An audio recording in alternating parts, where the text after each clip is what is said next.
For 22 years he lived with the pain of not knowing what happened to his little girl. Vanished without a trace like a breath in the wind. He searched, he waited, he hoped.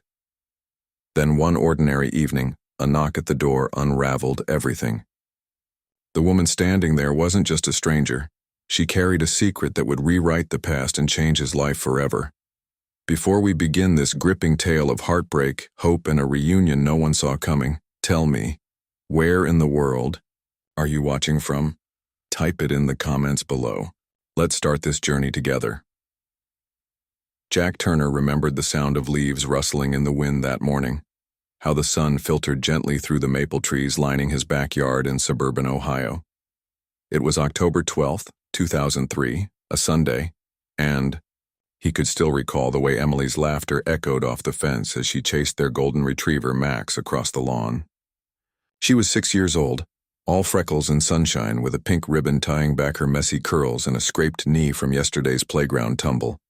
Jack had just poured himself a cup of coffee, the kind that smelled stronger than it tasted, and stepped out onto the porch when the world shifted beneath his feet.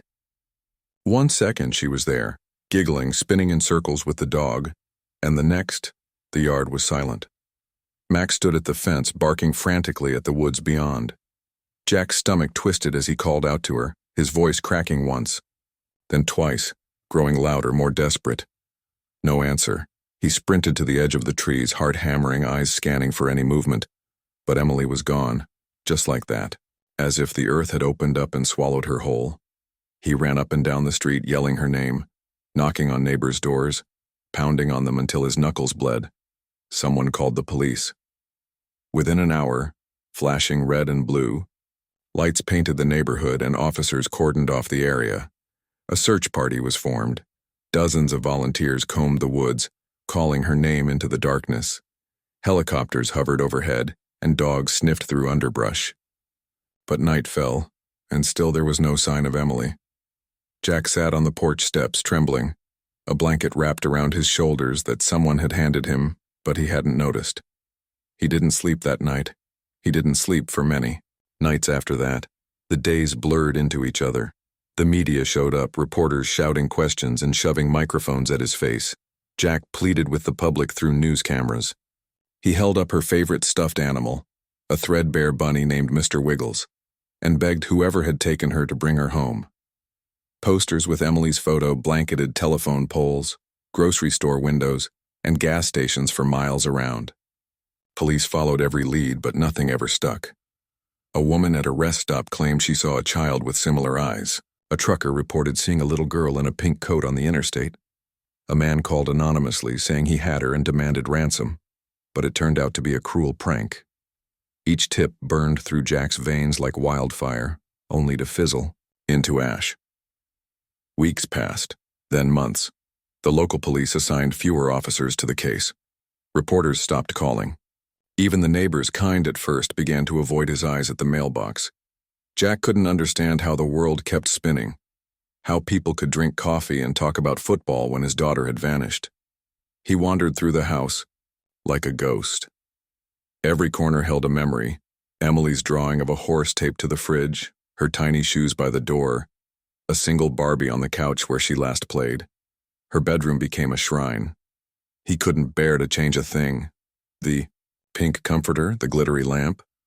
Even the crayon markings on the wall stayed exactly as they were. He sat in her room each night, sometimes rocking in the chair she used to climb onto just to reach his face and kiss him goodnight. Jack had already known loss. His wife, Claire, had died of cancer just 2 years earlier, and raising Emily alone had become his entire purpose, the light in his otherwise dim world. Losing her wasn't like losing someone to death. It was worse. It was unanswered, incomplete, a question mark that devoured him from the inside out. He found himself whispering to her picture, telling her about his day, apologizing for not watching her more closely, for going inside to grab that coffee, for turning his back for even a second. It became a ritual, one he couldn't break. Each morning he told himself today might be the day, but each night the silence grew heavier. The seasons changed, but Jack didn't. Snow fell, melted, and bloomed into spring.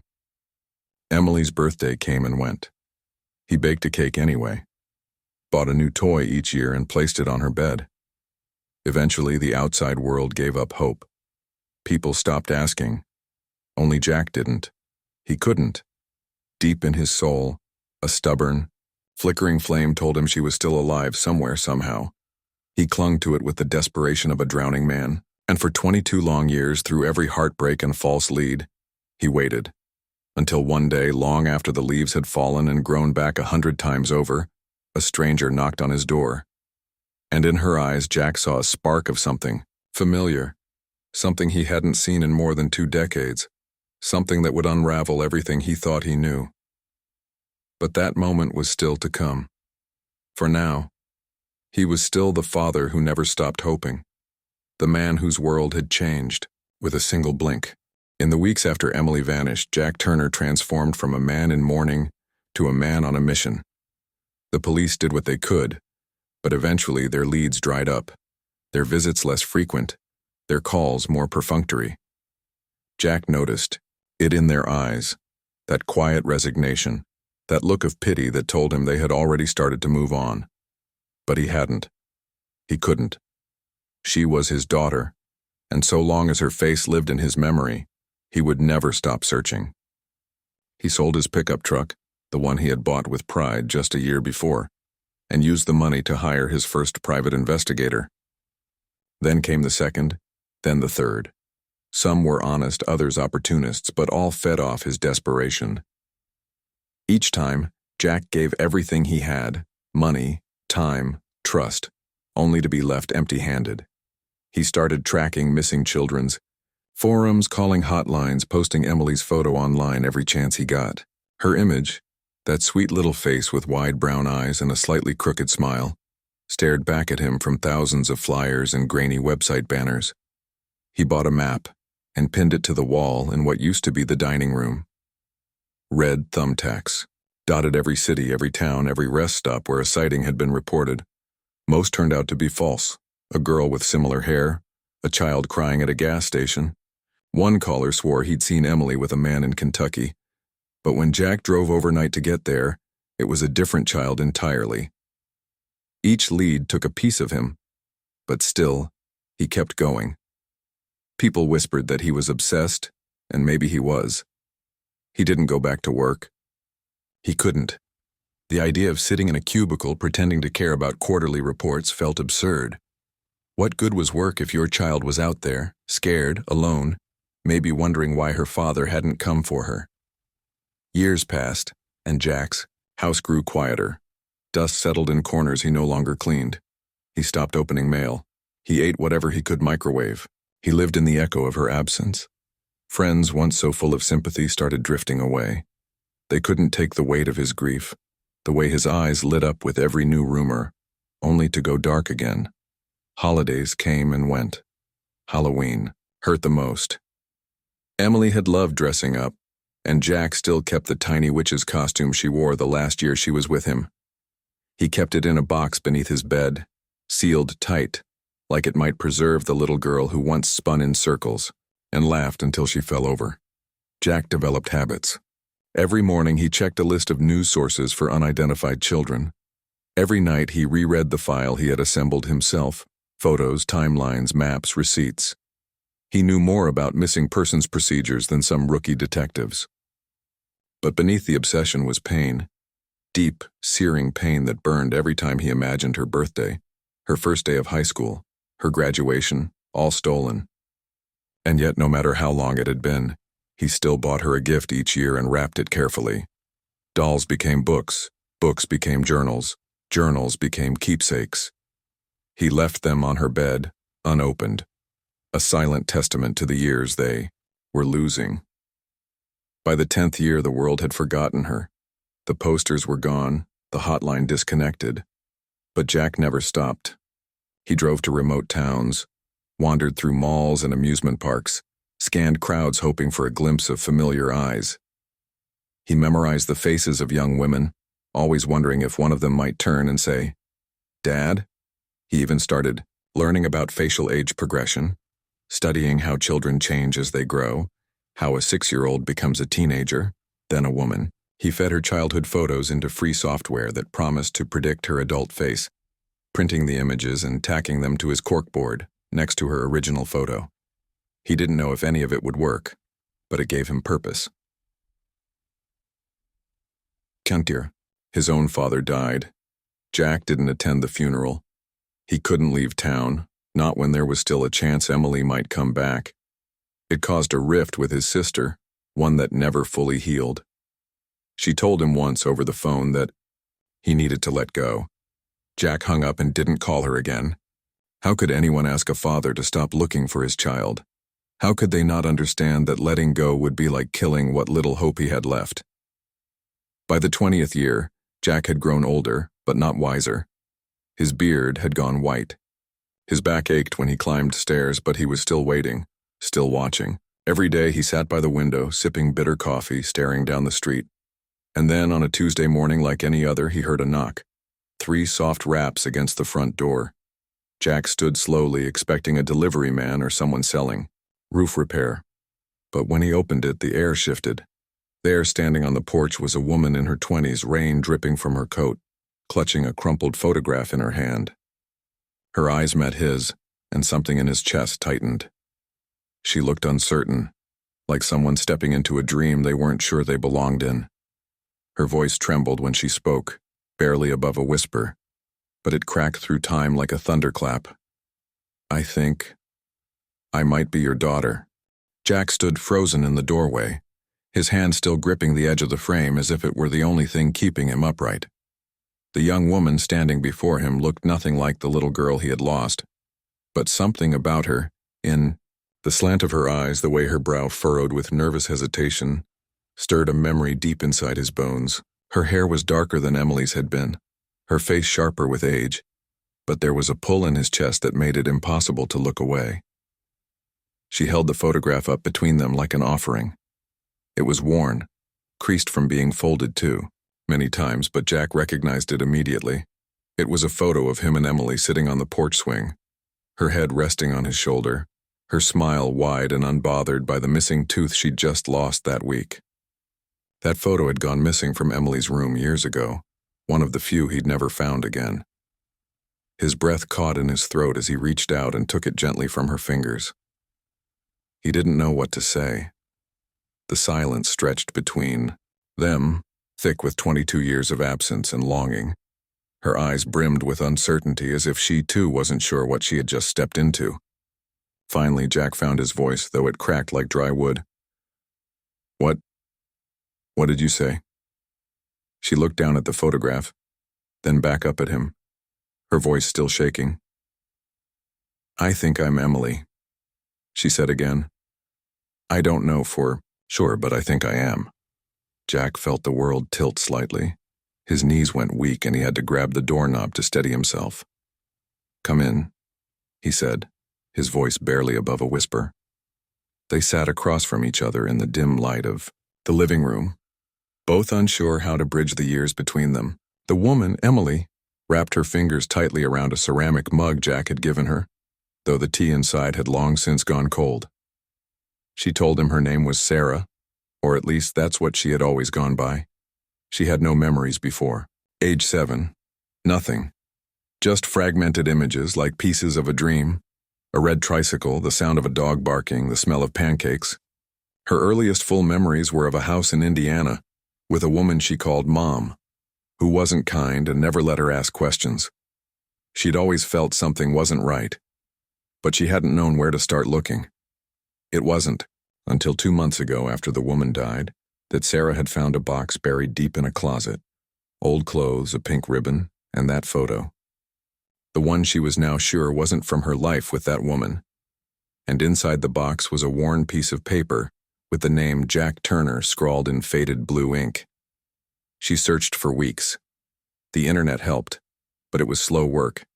She didn't even know if the name was real or where he might be.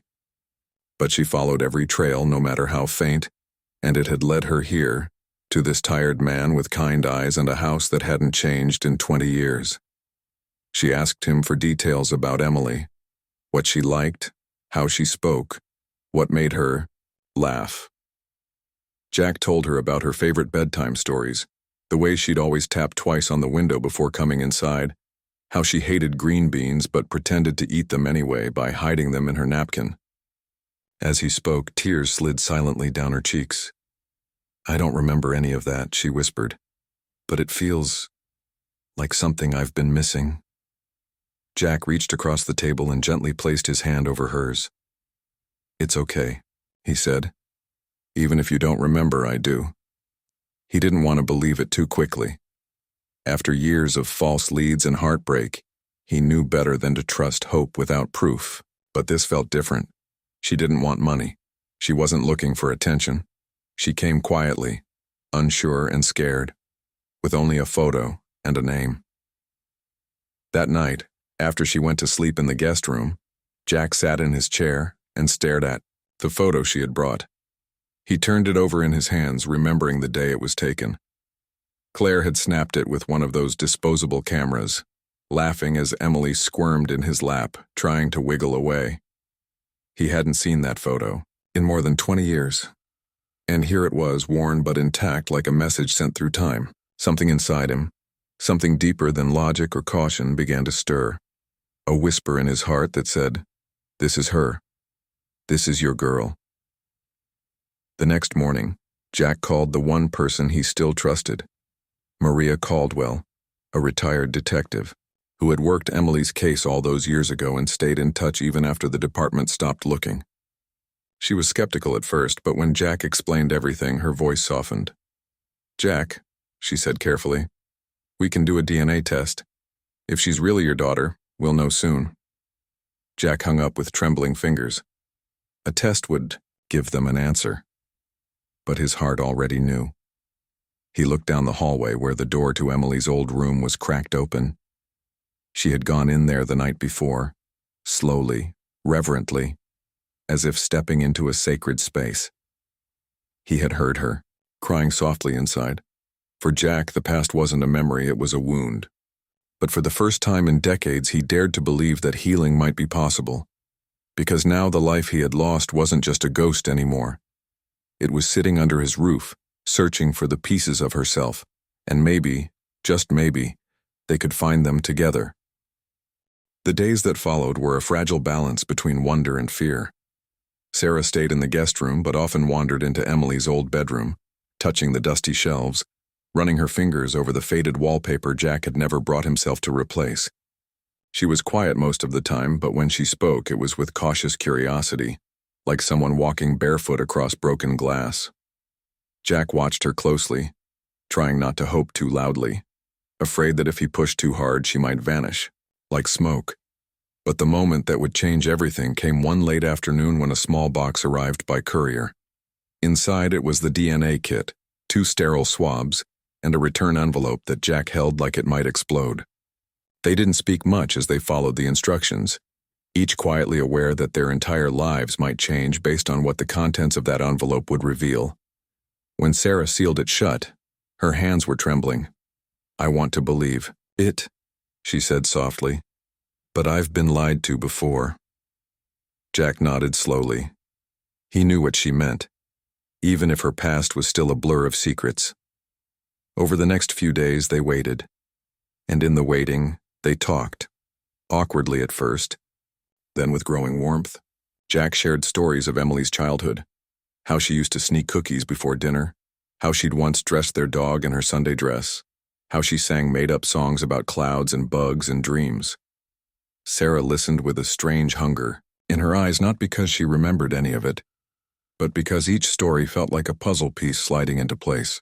In return, she told him what she did know, the cold silence of the woman who raised her, the locked doors, the rules that made no sense. "She used to tell me I was lucky," Sarah whispered once, "that no one else would ever want me." Jack clenched his jaw so tightly it hurt. "She was wrong," he said, "so terribly wrong." On the 6th day, the envelope came. Jack's hands shook as he tore it open, his eyes scanning the paper in a blur of panic and hope. And there it was in bold black print, probability of biological relationship, 99.99987%. He didn't cry. Not yet. He just sat down, quietly, the paper still clutched in his hand, and stared at the walls that had witnessed his grief for over 2 decades. Sarah reached across the table and took his hand. Her eyes welled up, not with surprise, but with something closer to relief. "So it's true," she said. "I'm her. I'm Emily." Jack didn't speak. He couldn't. Instead, he pulled her gently into his arms, held her close, and let himself feel the warmth of a moment he'd dreamed of for 22 years. It wasn't just a homecoming. It was resurrection. But with the truth came questions.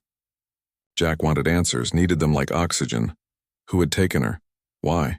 How had she disappeared from a backyard that had always felt so safe? And why had no one ever found her? Sarah didn't have many details. Just flashes. More sensation than memory. A woman's perfume. A dark car. The feeling of being carried. A strange man who had shouted once, then disappeared. And then years of silence. No school, no photographs, no visitors. Just her and the woman, living in different towns, never staying too long, always keeping their distance. She was paranoid, Sarah said, always afraid someone would come looking for me. Jack's heart ached with every word. He thought about all the places he had searched, the people he had begged for help. The truth had been so close, yet hidden just beyond reach. Jack brought the file out again, the one he had built year after year, filled with reports, notes, timelines, even scribbled thoughts in the margins. Together they began piecing it all together, marking towns and dates on the map, trying to build a picture of what had happened. Jack recognized something he hadn't noticed before, a pattern in the places Sarah remembered. Several of them matched locations where false sightings had been reported over the years. It was like they had been circling each other without ever knowing it. She was hiding in plain sight, Jack murmured. All this time.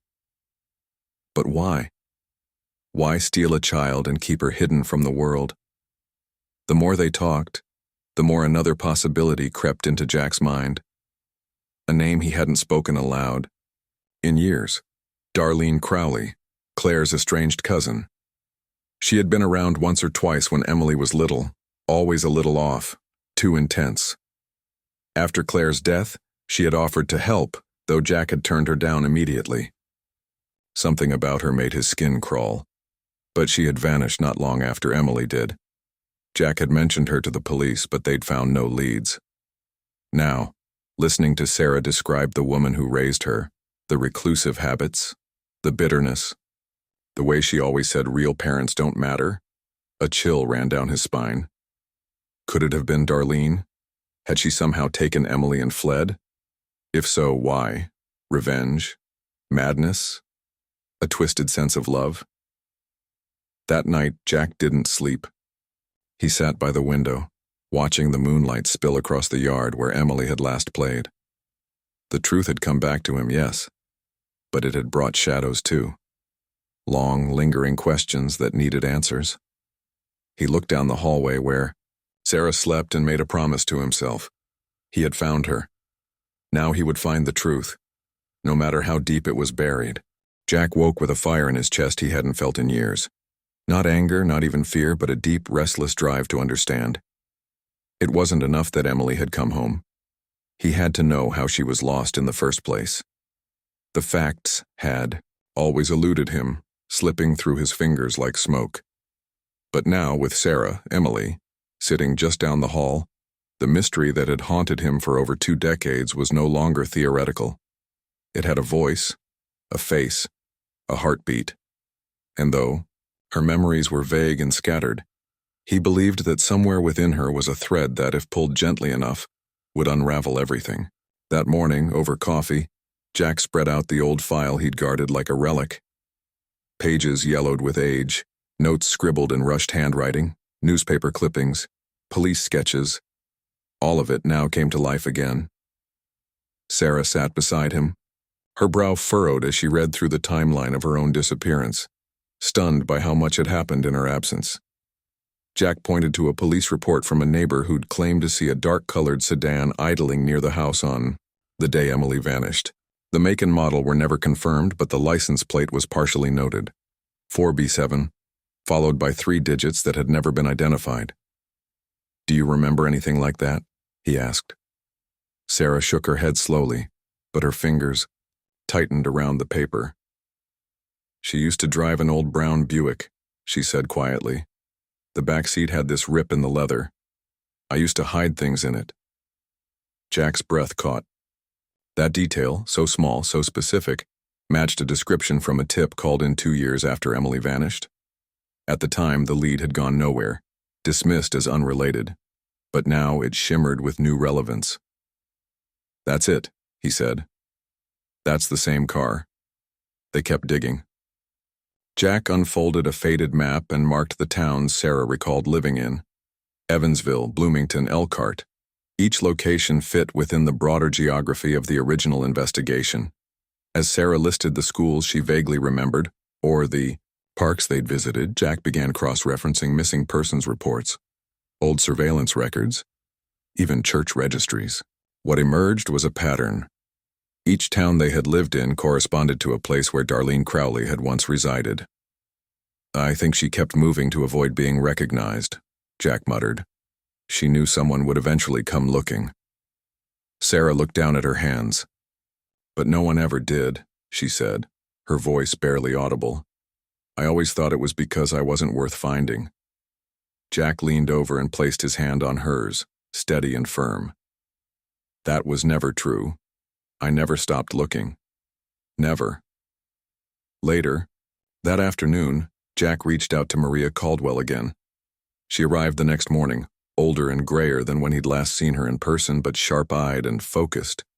She listened as Jack and Sarah laid out everything they had uncovered, flipping through the old file with a professional's precision. When she heard the name Darlene Crowley, she raised an eyebrow.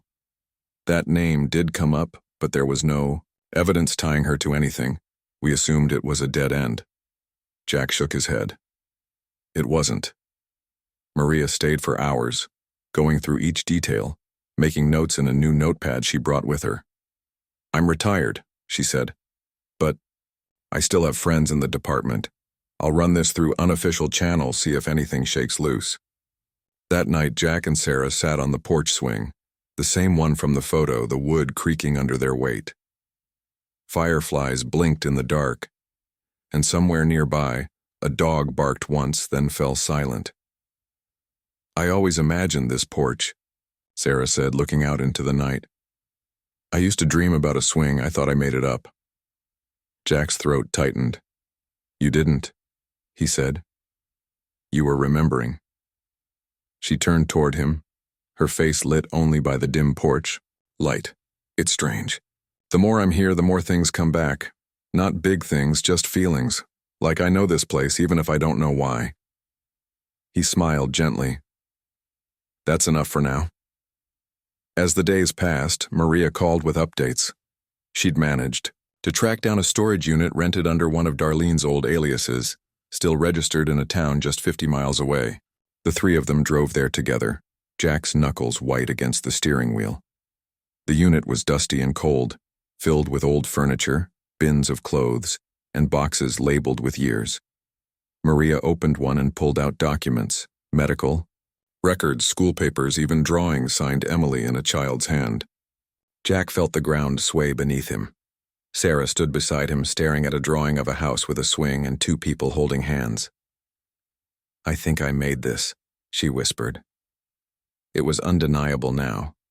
Darlene hadn't just taken Emily. She had built a false life around her, one designed to erase the past. But buried beneath that lie was truth. And Jack was closer than ever to finally unearthing it. He knew now that what had been dismissed for years as cold trails and forgotten tips were, in fact, pieces of a puzzle that only Sarah, only Emily, could complete. All he had to do was keep looking. And this time, he wouldn't be doing it alone.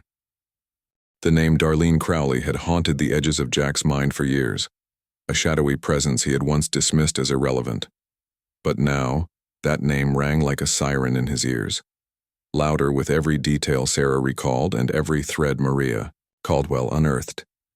The woman Sarah had known as Aunt Dee matched too well, from the wiry auburn hair to the oddly formal tone she used when correcting her. to the way she spoke about family as if it were something optional, distant, even disposable. Sarah didn't remember everything, but what she did remember painted a chilling picture.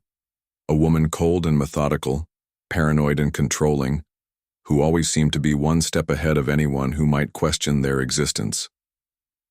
Maria worked, fast, calling in favors from her former precinct and leaning on contacts who still respected her judgment. In 2 days' time, they located Darlene's last known address in a remote part of southern Illinois. It was an old trailer on a wooded lot, run down and almost forgotten, surrounded by weeds and silence. Jack, Sarah, and Maria drove there. Together, the silence inside the car growing heavier the closer they got. Sarah sat in the back seat, her arms folded tightly across her chest, her eyes locked on the trees blurring past the window. Jack could feel her fear building, and he reached back to squeeze her hand, offering the only thing he could in that moment: reassurance that she wasn't alone. When they arrived, the place looked abandoned. The siding was cracked, windows clouded with grime, and the porch sagged like it had exhaled its last breath years ago. But there were signs of recent life: a fresh tire track in the dirt, a trash bin that hadn't yet been collected, a curtain that moved just slightly as they approached. Maria went up first, flashing the badge she still carried unofficially and knocking with a firm, practiced hand. There was no answer. She knocked again, louder this time, her voice calm but commanding. "Darlene Crowley, this is Maria Caldwell, former detective with the Indiana State Police. We need to speak with you." Minutes passed. Then the door creaked open. Darlene appeared in the doorway, smaller than Jack remembered, older, with sunken cheeks and eyes that darted nervously between them. She said nothing at first, just stared at Sarah, her lips trembling. "You came back," she whispered. "I always wondered if you would." Jack stepped forward, his anger barely held in check. "Why?" he asked, his voice hoarse. "Why did you take her?" Darlene looked at him like he had asked what day it was. "Because she needed me," she said, as if it were the most obvious thing in the world. "She was alone. Your wife had just died. You were falling apart. No one was looking after her." Jack's blood boiled. "That's not your decision to make. You stole her. You destroyed our lives." But Darlene shook her head slowly, her expression distant. "I saved her," she said. "She was lost, and I gave her structure, purpose. I taught her how to be strong." Sarah stepped forward then, her voice quiet but firm. "You taught me how to be afraid. You taught me to hide, to doubt myself, to think I didn't matter." Darlene's face twitched, but she didn't reply. Maria kept her voice steady. "Darlene, we have enough to reopen the case. You can either talk to us here or we can bring you in for questioning." Darlene didn't move. She just stood there, arms limp at her sides, eyes still locked on Sarah. In the end, Darlene didn't resist. She agreed to speak, sitting down at the wobbly kitchen table where she made tea like it was any ordinary afternoon. The story she told was twisted and disjointed, laced with delusion and justification. After Claire's funeral, she had visited, once saw how overwhelmed Jack was, how empty the house felt. "No one noticed me," she said. "No one thought I was important." That's when the idea had taken root. She watched, waited, and when the moment came, Emily playing in the backyard while Jack was inside making a phone call, she acted. "I didn't plan it all," she admitted. "It just happened. I told myself I'd bring her back, but then I didn't." She moved from town to town, changing names, jobs, even birth certificates. She homeschooled Sarah when she could, kept her away from others when she couldn't. "I thought I was protecting her," she said. "From what?" Jack asked, his voice breaking. "From love? From family?" Darlene had no answer. Perhaps she never did. Maria made the call to the local police, and Darlene was taken into custody, charged initially with kidnapping and false imprisonment, with further investigation to follow. Watching her being led away, Sarah felt a strange emptiness. Not triumph, not relief, just a hollow ache for the years lost. For the girl who should have grown up in birthday hats and family vacations, not shadowed towns and locked doors. Back in the car, the sun setting behind them. Jack finally looked at Sarah and said, "You were never forgotten, and you were never hers to take." Sarah nodded, but her eyes stayed on the horizon. "I want to know who I could have been," she said. Jack reached over, brushing her hair from her face. "You're still becoming her," he said. "We both are." As the highway stretched before them, long and open, neither spoke again for a while. The silence wasn't heavy anymore. It was healing. The days that followed Darlene's arrest moved slowly, like the world was turning underwater. Jack tried to keep things normal for Sarah, even though normal felt like a foreign concept. They made breakfast together each morning, pancakes or eggs, small rituals that gave shape to the blur of emotions neither could fully name. Sarah wandered the house like a stranger in a museum, pausing in front of photographs she didn't remember posing for, toys she once loved, drawings she must have made but couldn't recognize as hers. Every object she touched was a reminder of a life interrupted, a childhood ripped at the seams and sewn back together in someone else's pattern. One afternoon, while Jack was organizing old boxes in the attic, Sarah found a dusty scrapbook tucked behind a row of books in the living room cabinet. It was Claire's, her mother's. Inside were pages filled with photos, baby footprints, birthday invitations, even a lock of blonde hair tied with a pink ribbon. Sarah sat cross-legged on the rug, flipping through each page as if afraid it might vanish if she turned too quickly. There she was as a toddler, grinning with cake smeared across her cheeks, held in Claire's arms. Jack beside them both, younger, laughing. A life so bright, so full before the dark took hold. Jack found her there hours later, her eyes red but not crying anymore, just wide with something deeper. Grief, awe, perhaps a kind of longing too ancient for words. He sat beside her, and together they turned page after page. "She loved you more than anything," he said softly. "Claire wrote letters to you even after she passed. She left them with me, but I couldn't read them before. I didn't know if I ever would." The next morning, Jack brought out a small cedar box from the back of his closet, the letters inside sealed in delicate envelopes, each marked with a date and a tiny heart. Sarah held them like glass, hands trembling as she opened the first one. Claire's handwriting flowed across the page, warm, playful, laced with motherly affection. "My sweet Emily," it began. "If you're reading this, it means I'm gone, but I want you to know I'm still with you, in every breath, every heartbeat." They read one letter a day. Some were filled with memories. Claire describing how Emily had insisted on sleeping, with her shoes on for weeks because she wanted to be ready to run fast like Daddy.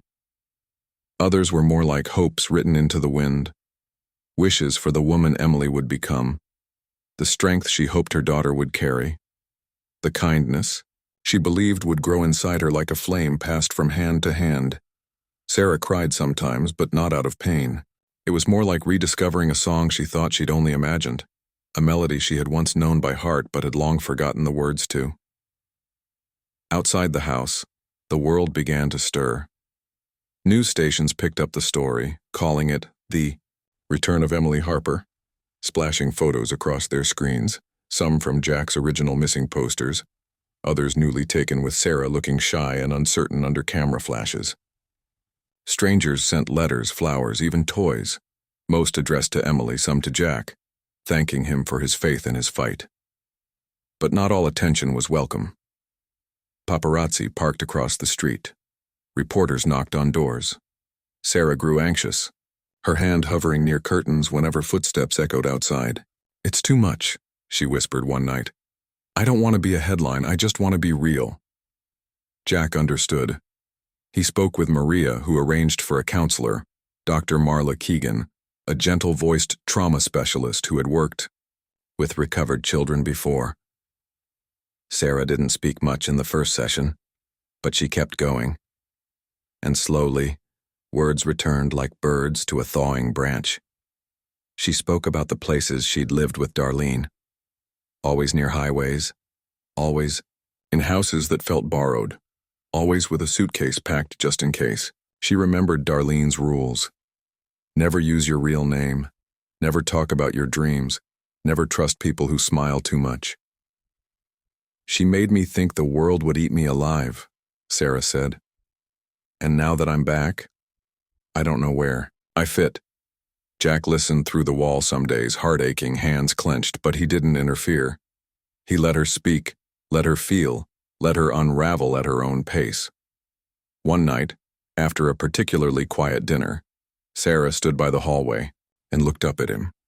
"Can I call you Dad again?" she asked. Jack nearly dropped the plate he was drying. "Of course," he said, voice cracking.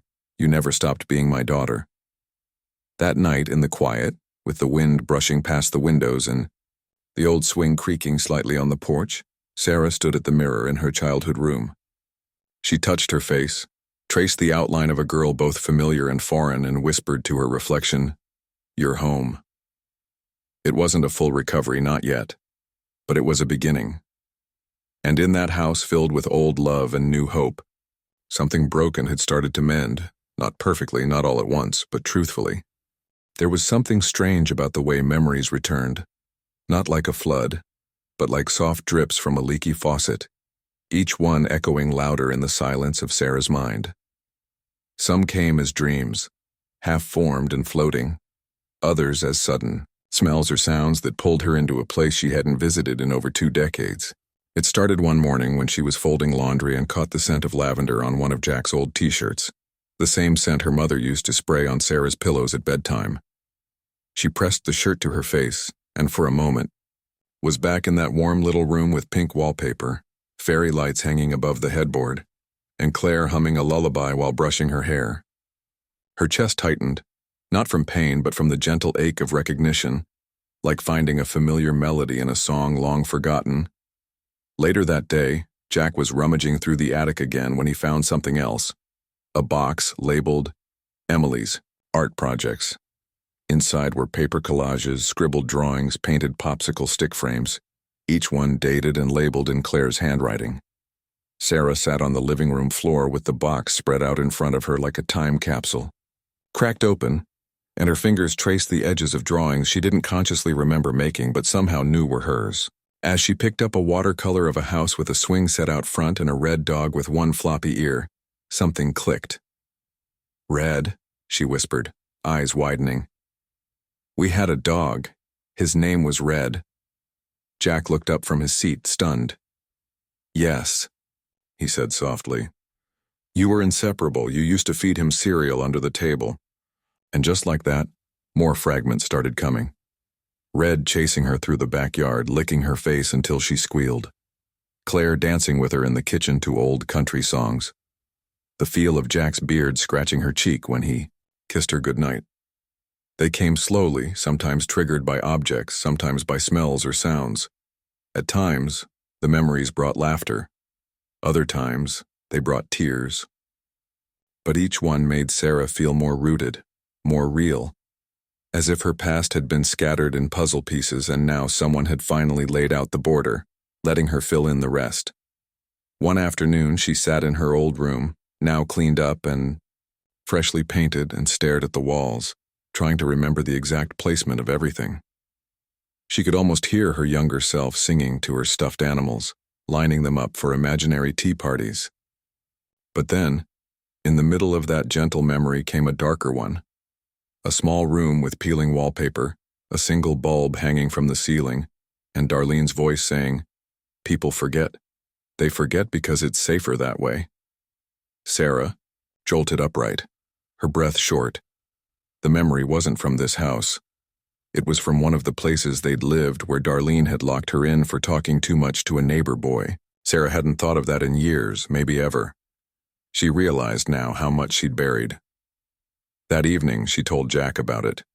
He listened without interruption, face pale, hands trembling slightly, but voice steady as he said, "You don't have to carry those alone anymore."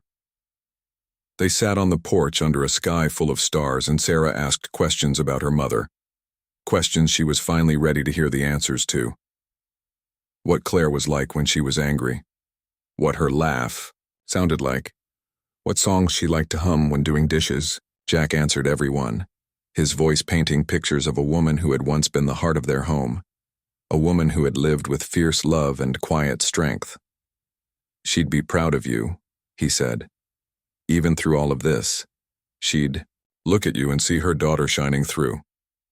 As the days passed, Sarah began keeping a journal, a space to record each returning memory, each new piece of herself she rediscovered. Some pages were joyful, others haunting, but all were hers. Dr. Marla, her counselor, encouraged it. Writing them down helps you reclaim them, she said. You're not just remembering, you're owning your story. And for the first time, Sarah believed that maybe she wasn't just a survivor of something terrible, but the author of something new. Then came a Saturday morning when she stood in front of a mirror and noticed something strange, not in her reflection, but in how she looked at it. She wasn't searching anymore. She wasn't asking who that girl was or where she belonged. She was seeing herself fully for the first time, not just as Emily Harper, the girl who was taken, or as Sarah D., the identity forced on her, but as both. As someone who had walked through darkness and still had light left inside her. That evening, as the sun dipped low and the swing on the porch swayed gently in the breeze, Sarah turned to Jack and said, "I think I want to go back to school." He blinked, caught off guard, but clearly moved. "You'd be amazing," he said. "Whatever you want to do, I'll be right here." She smiled, not because she needed reassurance, but because she believed it now. She believed in him, in herself, and in the idea that memories, even the broken ones, could be stitched into something whole again. And somewhere, in the corners of her heart once shadowed by fear and confusion, a light flickered on, not blinding, but steady. The kind that told her she was no longer lost. The kind that whispered, "You're found." When Sarah's story first hit the local news, it had been treated as a miracle. A long-lost daughter found after 22 years, a father's hope restored, a happy ending at last. But happy endings, Jack soon realized, rarely came without strings, and this one had a heavy knot at the center. As more details surfaced about Sarah's abduction, law enforcement officials began quietly re-examining the case. They had closed the file decades ago after all leads ran cold, but now with Sarah back and Darlene in custody, there were unanswered questions that demanded light. It started with a knock at the door just after sunrise. 2 FBI agents, polite, but firm, standing on Jack's porch with crisp suits and solemn expressions. "Mr. Harper," the older one began, "we're reopening the investigation into your daughter's disappearance. We'd like to ask Sarah some questions if she's comfortable." Jack hesitated. Sarah had just begun to find her footing again. She was journaling, meeting regularly with Dr. Marla, making small steps toward independence. The thought of dragging her back into the tangled roots of her trauma unsettled him. But when he asked Sarah, she didn't flinch. She simply nodded. "I want to help," she said. "If there's more to know, I need to know it too." The interviews were long and careful, held at the house in the living room where Sarah felt safest. The agents were patient, never pushing too hard, letting Sarah lead. She told them everything she could remember, not just about Darlene, but the years on the road, the schools they never stayed at long, the people they met in passing. Most of it felt like a foggy trail, but certain names, certain faces, stuck out with eerie clarity. One name in particular made the agents exchange glances. "You said Darlene often visited a man named Carl Dietz in Arizona?" Sarah nodded. "Yeah. He had this tattoo on his neck, snake with wings. He gave me candy sometimes. Darlene called him backdoor help. I didn't know what it meant. Then?" The agents pressed that detail into their notes, the wheels of their thoughts clearly turning. Days later, they returned with photos, and Sarah pointed to one without hesitation. "That's him." It was enough to spark a new thread of inquiry. Carl Dietz was a former security guard who had worked briefly at the medical clinic where Claire had taken Emily for checkups. He'd been fired for misconduct but never charged. He'd also been in the area the week Emily vanished. The implications began to mount. If Darlene hadn't acted alone, the question became, who else had known, and how deep did it go? Jack listened from a corner each time, heart sinking further. He had always believed Darlene was an opportunist, someone who'd acted on impulse. But the possibility of a network, a planned abduction, and perhaps even more children taken in similar ways made his blood run cold. The news traveled quickly through the proper channels. What had started as a family's personal miracle was now a federal investigation into organized child abduction. Jack watched helplessly as the story spun into something bigger, darker, more frightening than he ever imagined. But through it all, Sarah stood strong. Stronger than anyone expected. The FBI agents praised her for her clarity and courage. "You're not just a victim," one said. "You're a key witness, maybe even the one who can help bring others home." Sarah didn't know how to feel about that. It was a strange burden, being important because something awful had happened to you. She just wanted to live her life, not be a symbol. But if her truth could help someone else escape what she had lived through, then maybe it was worth carrying a little longer. Meanwhile, Jack received a call from the district attorney. They needed him to testify in Darlene's upcoming trial. She was being charged with kidnapping, false imprisonment, endangerment of a minor, and obstruction of justice. The charges were serious, and the DA wanted the full weight of the story presented in court. Jack agreed, though the thought of seeing Darlene again made his stomach churn. He still remembered her face in that moment when Sarah ran back into his arms, the confusion, the coldness, the complete lack of remorse. How could someone steal a child and raise her as their own, while knowing the truth every day? How did Darlene sleep at night? At the pre-trial hearing, Jack sat beside Sarah, both of them holding hands so tightly it left marks. Darlene was brought in wearing a county jumpsuit, her face gaunt, her once blonde hair now streaked with gray. She looked older, smaller somehow, but her eyes still had that guarded intensity like a snake waiting for the right time to strike. She didn't look at Jack. She didn't look at Sarah. Her lawyer entered a plea of not guilty. Jack felt rage coil in his chest, but he didn't speak. He waited. The court date was set for the following month. When they returned home that night, Sarah was quiet, her eyes unfocused. Jack feared the court appearance had broken something, but when he asked if she was okay, she shook her head. "No," she said, "but I want to be. I want to see this through. I want to hear her lies in front of a judge. I want everyone to know what she did. Not just to me. To you. To Mom. To the girl I could have been." Jack pulled her into his arms. "Then we'll do it together," he whispered. Outside, the wind picked up, rustling the branches of the old tree in the yard, the same one that once held a swing, the same one Sarah used to stare at from the porch. Now it felt like something was shifting, as though the truth buried for so long was finally rising from the roots, demanding to be seen, to be heard, to be answered.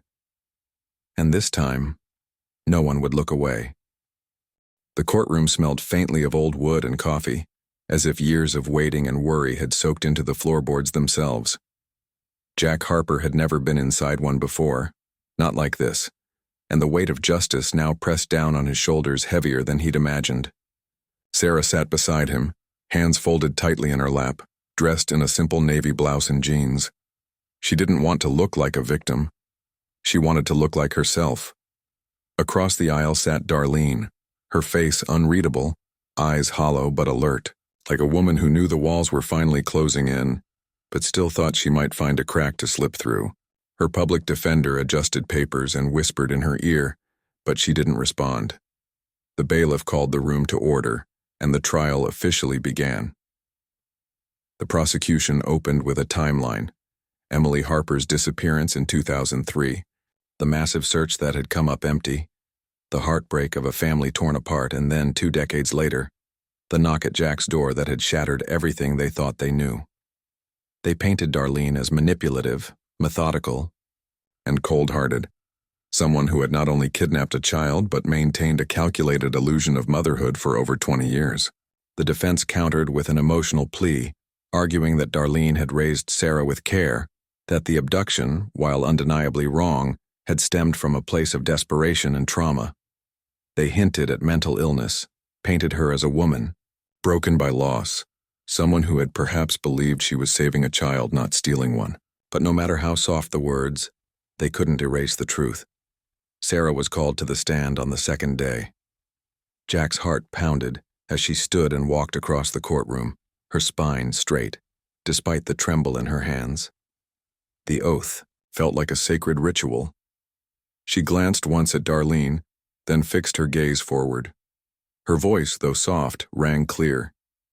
She spoke of growing up in small towns, of changing names, of being told lies that stitched her life into something it never was. She recalled birthdays where Darlene forgot how old she really was, school forms filled out under false names, doctors avoided.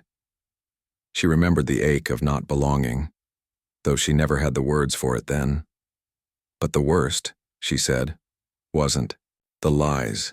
It was realizing all at once that someone out there had been looking for her, loving her. Every day she thought she'd been abandoned. The courtroom hung on every word. No one moved. Jack watched through misted eyes, pride warring with pain. He wanted to stand beside her, shield her, but he knew she had to do this herself. When the defense cross-examined, they tread carefully, asking if she'd ever felt unsafe or unloved. Sarah answered honestly. No, she hadn't felt unsafe, but that didn't mean it wasn't wrong. Love that begins with a crime, she said, is not love that can last.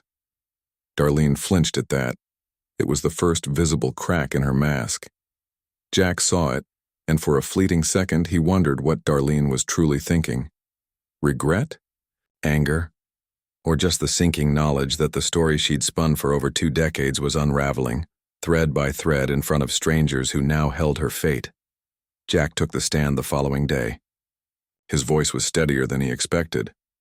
He spoke of the morning Emily disappeared, of the years spent scanning crowds for a familiar face, of the way grief turned into routine. Then silence. He told the jury what it felt like to have hope mocked by time, and what it did to a man to see his little girl return not as a child but as a woman, haunted by questions he could never fully answer. He didn't cry until the prosecutor asked, "What was the first thing you felt when she came back?" Jack paused, voice cracking. Relief, then heartbreak, because I realized how much she had missed, and how much I had missed holding her. The jurors looked away, or blinked too fast. Even the judge shifted in his seat. Darlene's turn came on the 4th day. She chose to testify, against her attorney's advice. The courtroom braced itself as she stood, smoothed the front of her jumpsuit, and walked slowly to the witness chair. Her voice was low, even, almost hypnotic.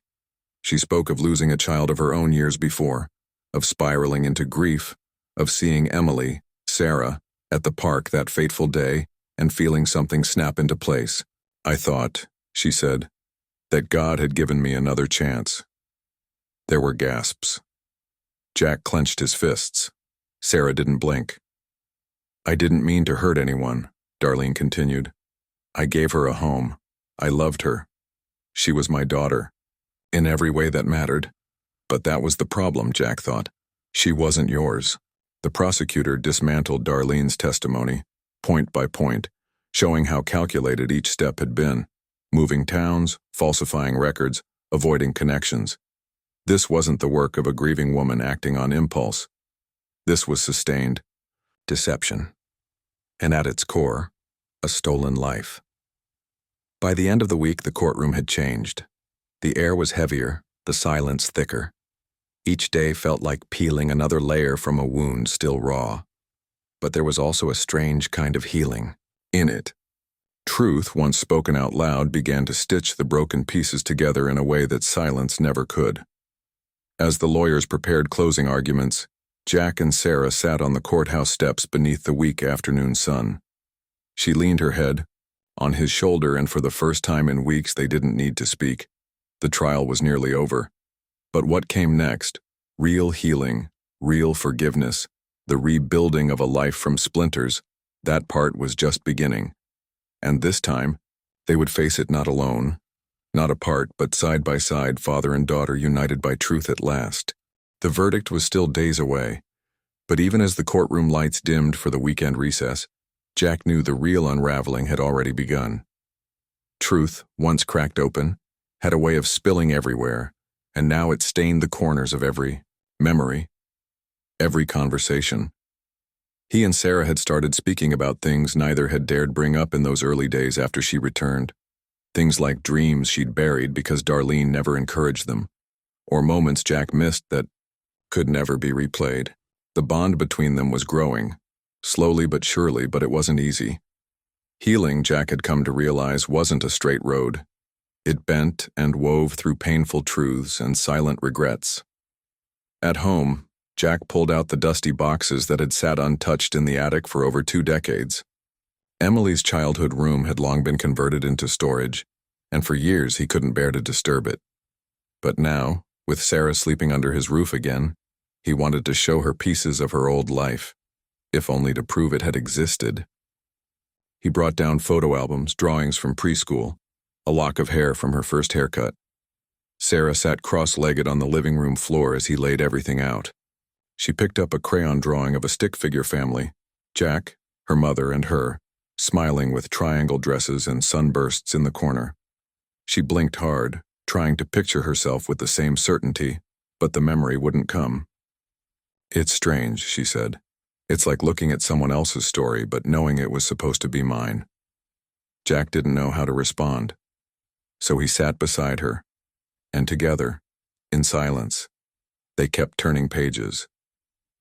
But the deeper they went, the more complicated things became. One box contained old correspondence, letters Jack had received from people across the country who thought they might have seen Emily over the years. He'd saved everyone. Sarah read through them, her hands trembling. One in particular caught her attention. A woman from Nevada had described seeing a little girl in a gas station in 2006 with a woman who fit Darlene's description. She'd noticed the girl looked sad, almost scared. The letter had been dismissed. At the time, just one of many dead ends. But to Sarah it hit like a punch to the chest. "I remember this," she whispered. "I remember that gas station. She told me not to talk to anyone. I always thought it was normal, just one of her rules." Jack's face went pale. How many moments like that had slipped past? How many strangers had almost saved her, if only they'd pushed a little harder? Fueled by these fragments, Sarah asked to see the case file. The police had provided a heavily redacted version for her review, and over the next few nights, she and Jack pored over it together. It was filled with reports, tips, time-stamped interviews, but buried deep in the back were transcripts, notes from Darlene's questioning after her arrest. That's where they found the most chilling detail. Darlene hadn't acted entirely alone. There had been a man, her boyfriend at the time, who had helped her take Emily from the park. His name was Ray Mulligan. He'd vanished a year later, and police had never located him. Jack felt his blood run cold. "There was someone else," he murmured. Sarah's hands clenched the paper tightly. "Do you think he could come back?" The thought hung between them. Even after all this time, was there still danger lurking? Jack called the detective who had reopened the case, and the officer confirmed that Ray Mulligan had been a suspect but slipped through the cracks. There was no open warrant, no active search. "We didn't have enough," the detective admitted, his voice tired. "We figured Darlene acted alone. Maybe we were wrong." Jack hung up with a tight jaw. He'd already lost 22 years. He wasn't about to lose more by staying quiet. Together, they visited the local news station, sitting for an interview that aired that very evening. Sarah shared her story, her real name, the life she never got to live, the woman who took it from her. But most importantly, she asked for help in locating Ray Mulligan. The station flashed his old photo across the screen, his last known address and a number to call. Tips began to flood in. People from small towns, folks who thought they'd seen him in passing, neighbors who'd once known a Ray but hadn't, connected the dots. Most were dead ends. But one call came from a woman in Arizona who claimed Ray had stayed in her trailer park under a different name for years. She remembered the way he avoided cameras, the scars on his neck, and how he once slipped and called someone named Darlene. The lead was forwarded to the authorities, and within days investigators confirmed he was alive and had been living under an alias. Sarah sat stunned when they told her. After all these years, the man who helped rip her away, might finally face justice. But more than that, it made her question what else she didn't know. Did he watch us? She asked. Did he ever try to come back? Jack didn't have answers. All he had was the knowledge that truth, real, painful, complicated truth, was a tangled thing. And they were just starting to pull the threads. Still, amid the dark revelations, there were moments of light. Sarah laughed more now, and Jack had taken to cooking again. Real meals, not just frozen dinners. They started watching old home videos together, sometimes crying, sometimes chuckling at how tiny her voice once was. They were learning how to be family again, building something new from the remnants of what had been lost. But they both knew. The story wasn't over.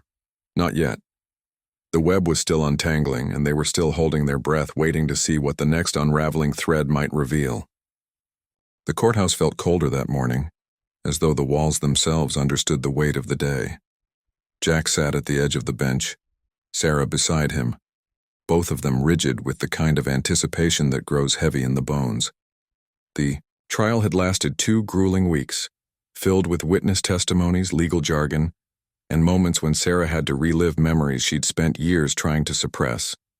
But now, after all the evidence had been laid bare and the courtroom had heard the truth, it was in the hands of 12 strangers to decide if Darlene would finally be held accountable for the life she'd stolen.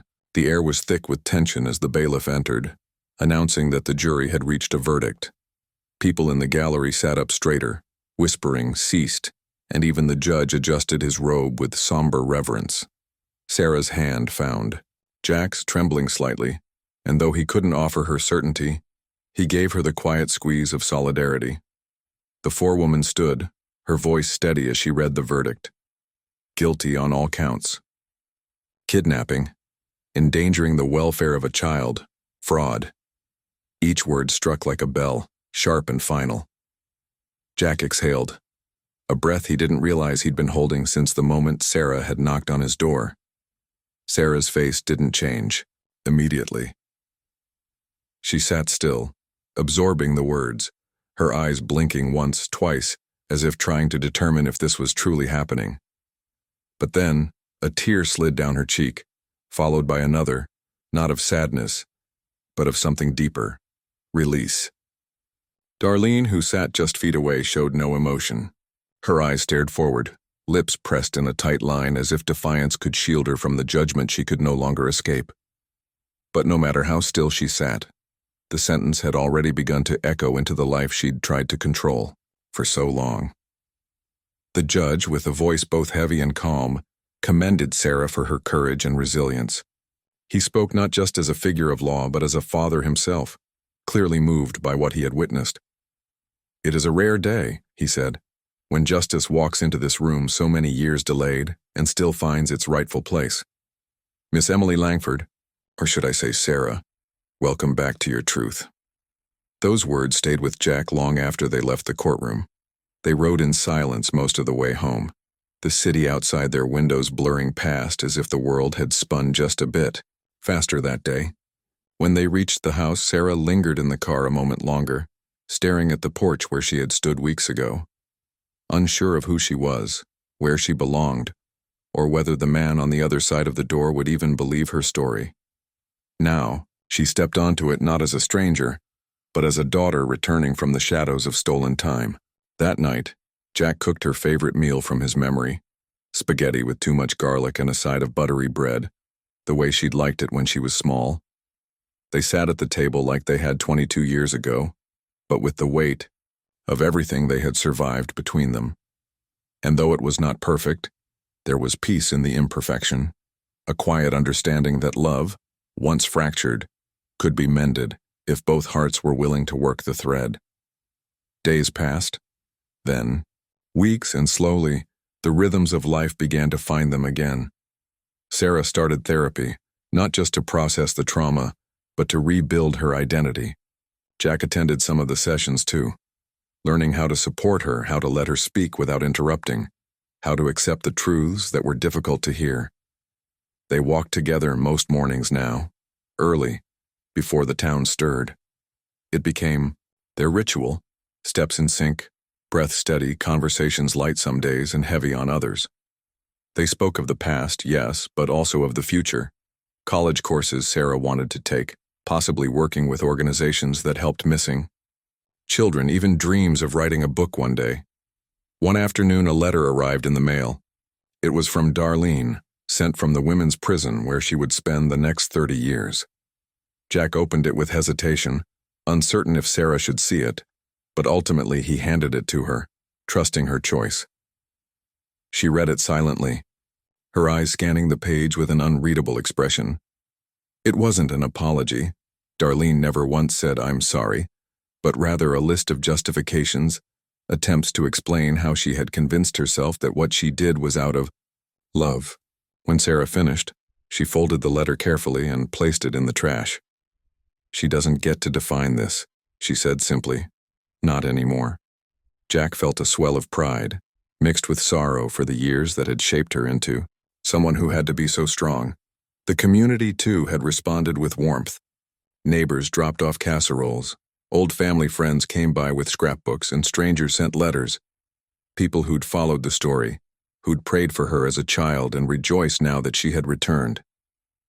One woman even brought an old birthday card Sarah had made for her son in kindergarten, saved for years in a memory box.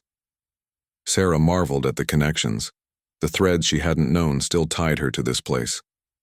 In time, she began to call it home again, not because it was perfect or easy, but because healing had planted roots there, and for the first time she felt safe enough to let them grow. And as the seasons began to shift, so too did something inside Jack. The fear that once clung to him like a second skin was fading, replaced by a quiet strength. He knew they still had a long road ahead, filled with memories that might resurface and shadows that might revisit, but they were no longer walking that path alone. Justice had spoken. The truth had come out. And in the quiet spaces between each heartbeat, he found a kind of hope he hadn't dared believe in for more than 2 decades. The house was quiet in a new kind of way. Not the silence of absence, but the stillness of healing. Jack stood by the window one early morning, cradling a mug of coffee between his hands, watching the fog curl around the tops of the trees like gentle ghosts. Sarah had been living with him for 3 months now. The days since the verdict had stretched into a strange rhythm of rediscovery and repair. Neither of them expected everything to be as it once was, but perhaps that was the point. It wasn't about going back to what they had, but learning how to build something new from the pieces that remained. She moved through the house with quiet confidence now. In the beginning, she had tiptoed like a guest, unsure where she belonged. But lately, Jack noticed she no longer hesitated before opening the fridge, no longer asked for permission to play music or rearrange the cushions on the couch. One evening, she even repainted her old bedroom, choosing a soft sage green that reminded her of calm waters and clean beginnings. Jack had offered to help, but she smiled and told him this was something she needed to do herself. He understood, though he lingered outside the door, just in case she needed him. Their conversations had deepened too. At first they were filled with gentle small talk, favorite foods, harmless childhood memories, TV shows. But over time, Sarah began to ask harder questions. About her mother, about what Jack had gone through, about what he had felt all those years walking past an empty room and pretending he was okay. Jack answered the best he could, his voice sometimes breaking but never hiding. And in return, Sarah shared stories from her stolen years. Some were painful, but others were surprisingly sweet. Teachers who had shown kindness, a neighbor who taught her how to make pancakes, a dog she had loved for 3 years before it ran away. They were pieces of a life not chosen but lived, and Jack listened without judgment, knowing that honoring her truth meant accepting all of it. One afternoon, as they walked through the old community park, Sarah asked if he still had the swing set. Jack smiled sadly. "It rusted over years ago. I took it down the summer after you disappeared. Couldn't stand the sight of it." She nodded, not with disappointment, but understanding. "I don't need it," she said softly. "I think the real swing was always just being with you." He blinked hard against the sting in his eyes, reaching out to squeeze her hand. They continued walking, steps quiet on the gravel path, the kind of silence that said everything. Jack found himself doing small things more than before, cutting flowers from the garden to put on the kitchen table, cooking breakfast even when Sarah had already eaten, fixing the squeaky stair she never complained about. It wasn't grand, but it mattered. Sarah noticed, and she responded in kind. She bought groceries without asking, filled his truck with gas, left little notes on the fridge. "You've gotten better at coffee," one read. "Not great, but drinkable." He laughed at that one for a week. The town had embraced her return in its own gentle way. There were no banners or parades, but smiles at the grocery store, neighbors waving from porches, a woman at the post office who slipped her a card that simply said, "We prayed for you." Sarah had started volunteering at the local library, sorting books and organizing reading programs for kids. Jack dropped her off most mornings and picked her up after work. It was an excuse, really. She could drive herself, but they both liked the time together. The drive was only 10 minutes, but it was their time, filled with shared music, quiet jokes, or simply watching the landscape pass by like a story being told slowly. One Friday night, they went to a diner where they used to eat when Sarah was little. The waitress was new, but the cook remembered them. "You used to come in every Tuesday," he said. She always wanted blueberry pancakes for dinner. Sarah grinned. "Some things never change," she said, ordering exactly that. Jack smiled across the table, thinking how strange and wonderful it was to sit in that booth again with her, a circle finally closing. As summer turned to fall, they made plans for the holidays, something they hadn't done in decades. Jack found the old ornaments in the attic, dusty but intact. Sarah laughed when she unwrapped a ceramic angel with one wing cracked, a gift from her second-grade teacher. "You kept all of this?" she asked. Jack nodded. "Every box. I couldn't let go." She touched his arm, and for the first time in weeks the tears came for both of them. Not out of sadness, but from the beautiful, aching truth that love, when it waits long enough, finds a way back. One evening, as they sat on the porch watching the leaves fall, Sarah looked at him and said, "I'm starting to remember the smell of Mom's perfume. Just a little." Jack closed his eyes. "She'd be proud of you," he said. "So proud." The wind carried her smile across the porch, and in that moment they both felt something neither of them could name. A gentle peace, maybe, or the first warmth of something like joy. They didn't pretend that everything was fixed. There were still hard days, triggers that came without warning, moments of sadness that gripped the chest like a vice. But they faced them together. And every night as the house settled into quiet, Sarah would say goodnight from her room, and Jack would answer just as he used to when she was little. "Sleep tight, my girl." And now, for the first time in over 20 years, she'd reply, "I will, Dad." Morning light streamed softly through the curtains, casting golden ribbons across the hardwood floor as Jack sat at the kitchen table, his fingers wrapped around a steaming cup of coffee. Outside, the world was quiet, but full of promise, the kind of stillness that only comes when life has been hard, and somehow, miraculously, peace has returned. Sarah stepped into the room with bare feet and sleep-strewn hair. Her expression relaxed in a way Jack hadn't seen in over 2 decades. She poured herself a glass of orange juice and leaned against the counter, watching her father with a small, secret smile. "You're up early," she said, her voice light, teasing. Jack looked at her and smiled back. "Habit, I guess. But today feels different." And it did. Something in the air felt renewed, like the beginning of a new season, even though the calendar still read October. They sat together in comfortable silence, letting the sunlight do the talking. Later that morning, Sarah opened her laptop and motioned for Jack to come over. "I want to show you something," she said. On the screen was a document, an application, half filled out. "There's a community college not far from here. I've been thinking, maybe I'd like to take some classes, psychology, maybe social work. I don't know exactly where it'll lead, but I want to do something meaningful, something that helps others who've been through what I have." Jack felt a lump rise in his throat. He nodded, unable to speak for a moment. Then, clearing his voice, he said, You'd be amazing at that. Sarah beamed. Think so? I know so, he replied, pride swelling in his chest like a tide finally coming in. She looked at him, her expression serious. I wouldn't be here if it weren't for you. You never gave up. He reached out and took her hand, squeezing it gently. I couldn't. You're my daughter. That never changed. And in that simple truth lay the foundation of their new tomorrow.